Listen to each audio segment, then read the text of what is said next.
Para o vídeo, né? Obrigado. Bom, estamos começando hoje uma nova série. Encontrei Jesus numa festa de Israel, as festas do Antigo Testamento à luz do Evangelho de Jesus Cristo. Esta série é baseada em um livro, tá? Publicado pela editora Cultura Cristã, e trata então desse assunto. E por que a gente trouxe esse assunto? Eu comentei com o pastor Orlando e sugeri esse assunto porque é um tanto distante de nós, não é? Assim, o que a festa dos tabernáculos tem a ver com você hoje? Parece que é algo assim, da cultura judaica, da religião judaica apenas, que ficou lá, e que ficou por lá. Mas está na Bíblia. Então, se está na Bíblia, nós cremos que a palavra de Deus, a Bíblia, Antigo e Novo Testamento, são palavras de Deus relevantes para nós, então nós temos que estudar, seja qual for o assunto.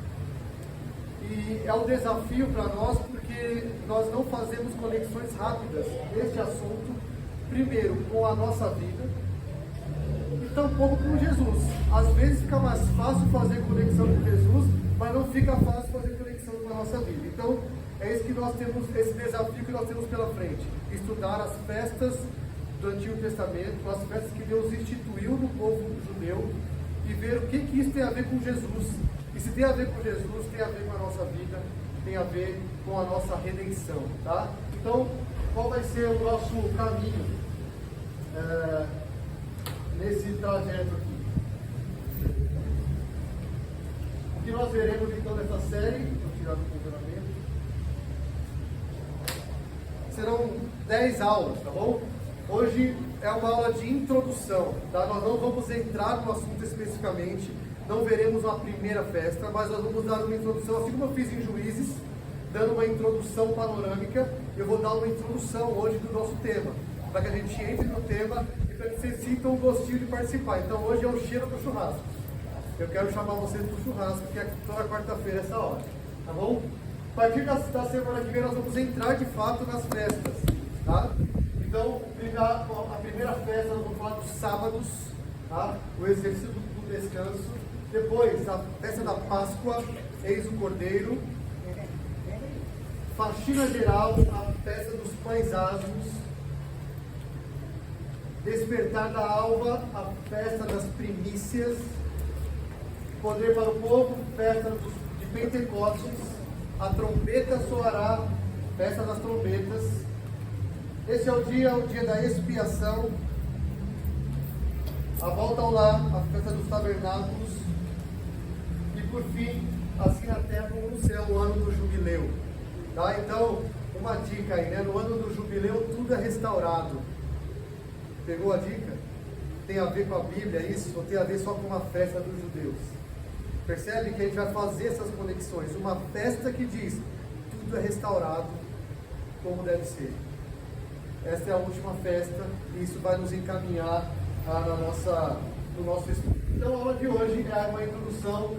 Jesus, o tema central das Escrituras. E por que eu estou trazendo esta aula? Para nós vermos isso. Encontrei Jesus numa festa de Israel, numa festa que Deus instituiu no Antigo Testamento.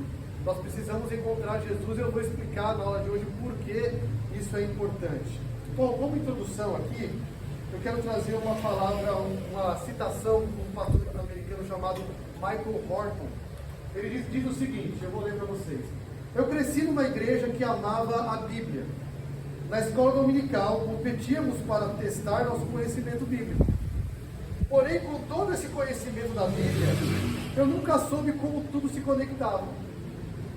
Havia muitas histórias interessantes, mas eu nunca ouvi a grande história que se desenvolve de Gênesis a Apocalipse, pois a maior parte do Antigo Testamento era estranha para mim. Eu vou parar aqui, talvez você se enquadre nisso. Em algum momento da sua vida cristã, fala, isso é muito estranho para mim, eu prefiro ler lá Mateus, eu prefiro ler Efésios, parece que está muito mais perto de mim, não é? Todos nós compartilhamos dessa fala aqui do Horton. O mais difícil não é nem o Novo Testamento. Você vê uma grande história de redenção O difícil é você ver isso em Jonas. Isso, então. O difícil é você ver isso em Amós. É esse o ponto. Isso é muito E é isso difícil para a gente que ele ver. está falando. A gente conhecia, sabe de cor os livros da Bíblia, a ordem lá, mas como é que tudo isso se junta? Como é que tudo isso, ele continua, né? Eu estava perdido na floresta de leis e rituais.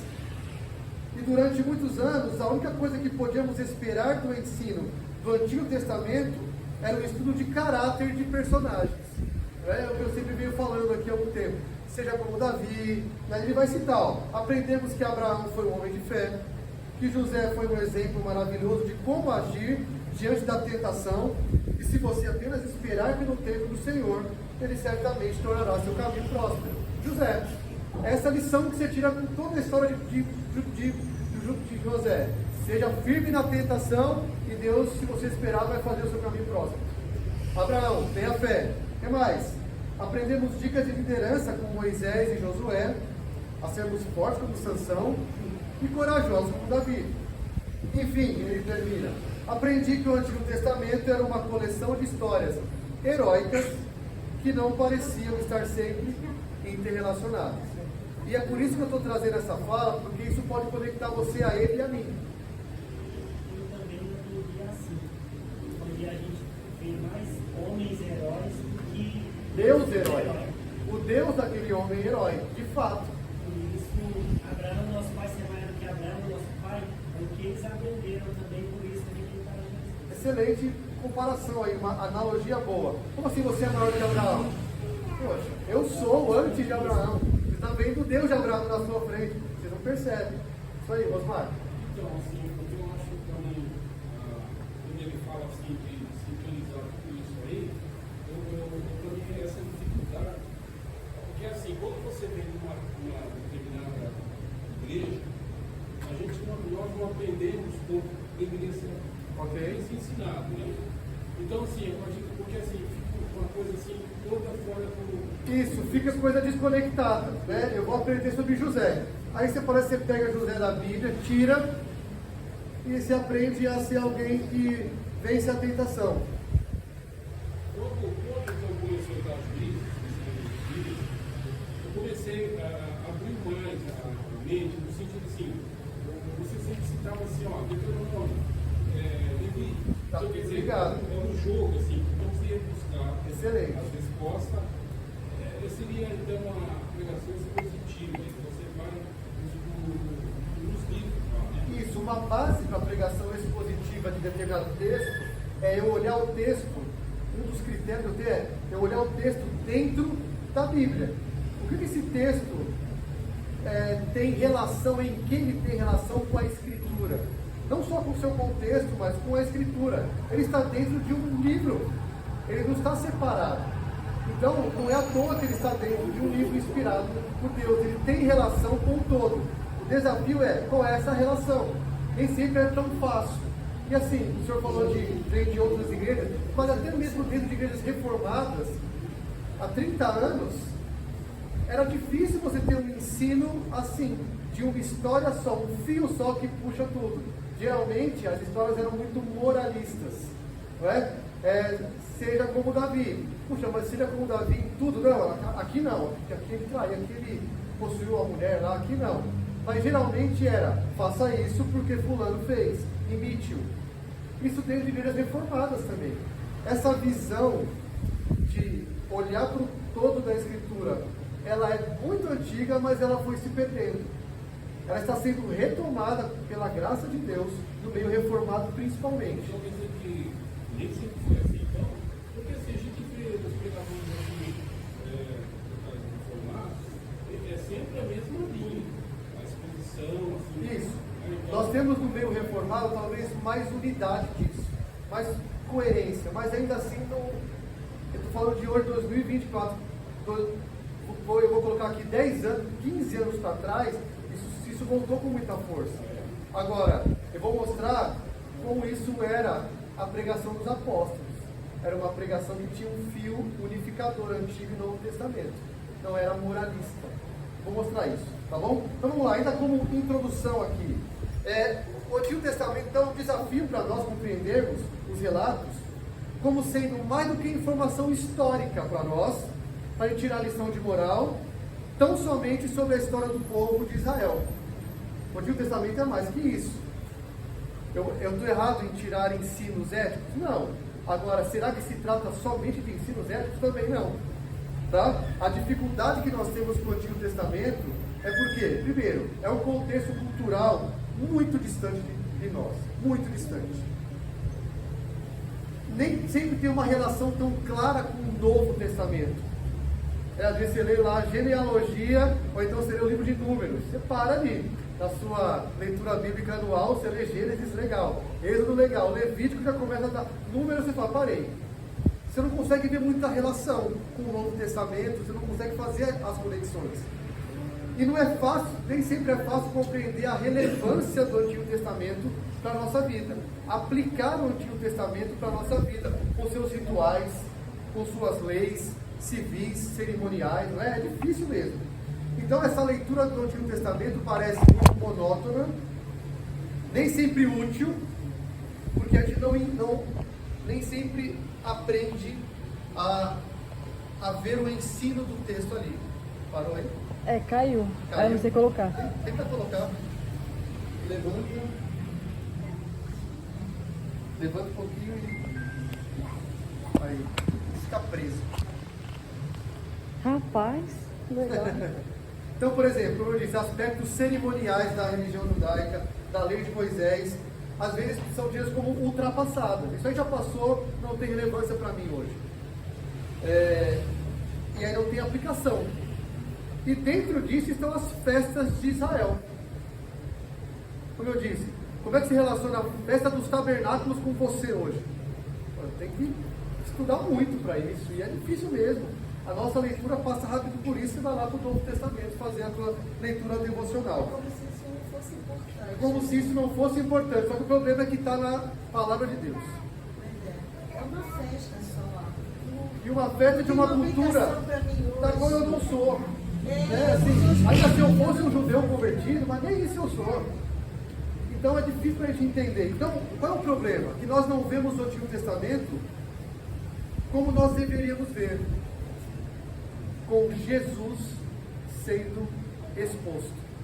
E é esse o nosso caminho aqui, tá? Então, a gente vai entender que há uma unidade nesse livro. Não são livros soltos ou ensinos soltos para eu aprender a não mentir. Quando eu aprender a não mentir, você pega uma fábula de qualquer autor e aprende a não mentir. Você aprende a respeitar o amiguinho, né? No colégio delas tem um livro de fábula que ensina moral. E uma moral similar à moral bíblica. Não mentir, respeitar o outro, ajudar. Se a gente se reduz a isso, nós temos um problema. Nós não estamos vendo o que nós deveríamos ver.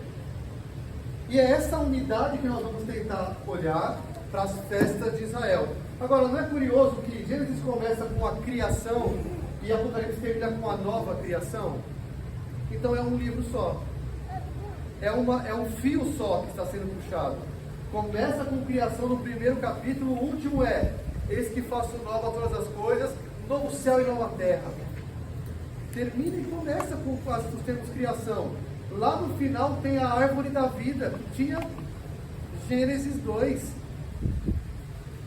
Nós precisamos entender isso. Como é que isso está conectado? Então, olha só. O Antigo Testamento nos ensina, então, sobre a pessoa e a obra do Messias, do Cristo, tá? Sempre que eu usar Cristo, quero ter esse seu entendimento. É o título do Messias, ungido. Quando chegar para a leitura do tempo, nós sabemos que o nome dele é Jesus, mas eu vou usar Cristo porque eu estou falando de alguém prometido, do ungido que está sendo prometido, tá? O Antigo Testamento então é um dedo que aponta para Cristo. Como é que eu sei disso? Primeiro, porque o Novo Testamento me diz isso. Está caindo aí? Já está segurando? Fica na paz. Não, vou ficar na paz. Pode ficar, pode. Vai dar não. Vamos lá. Olha o que o Novo Testamento fala sobre o Antigo. Jesus e os apóstolos nos ensinaram isso. Olha só. Lucas 24. Então lhe disse Jesus, lá no caminho de Emaús, lembra? Ele caminhando com os discípulos. Ó nécios, tolos e tardos de coração, para crer tudo que os profetas disseram. Porventura não convinha que o Cristo, o Messias, padecesse e entrasse na sua glória? E começando por Moisés, discorrendo por todos os profetas, expunha-lhe o que a seu respeito constava onde? Em todas as escrituras. Ele começou por Moisés, ou seja, Pentateuco. E os profetas, o restante, é uma forma de dizer a Torá, a Bíblia toda.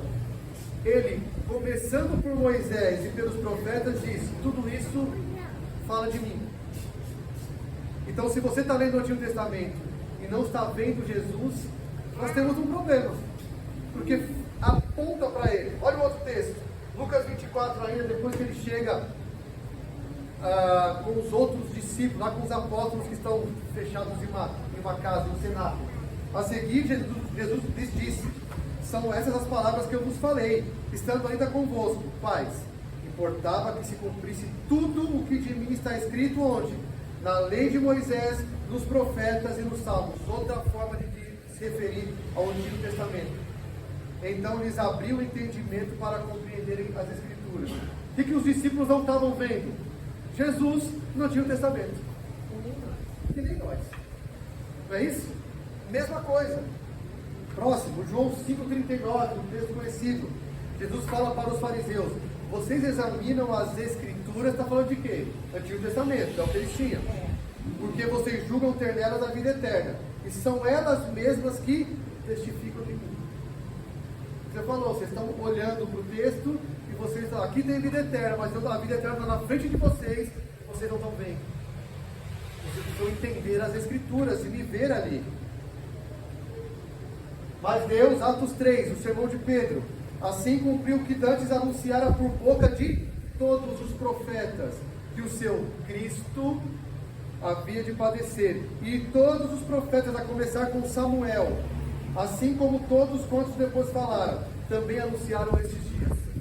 Pedro está falando, os profetas falaram, desde Samuel falou sobre o Cristo. Ou seja, os apóstolos e Jesus dizendo: olhe para o Antigo Testamento e me veja. Jesus diria. E Pedro dizendo: olhe para o Antigo Testamento e veja o Cristo. Atos 7 agora, o sermão de Estevão lá, lembra quando ele foi morto? Qual dos profetas vossos pais não perseguiram? Eles mataram os que anteriormente anunciavam a vinda do justo. Olha o que Estevão fala: os profetas anunciavam a vinda do justo, do qual vocês agora se tornaram traidores e assassinos. Estevão aponta para o Antigo Testamento e fala: anunciavam já que viria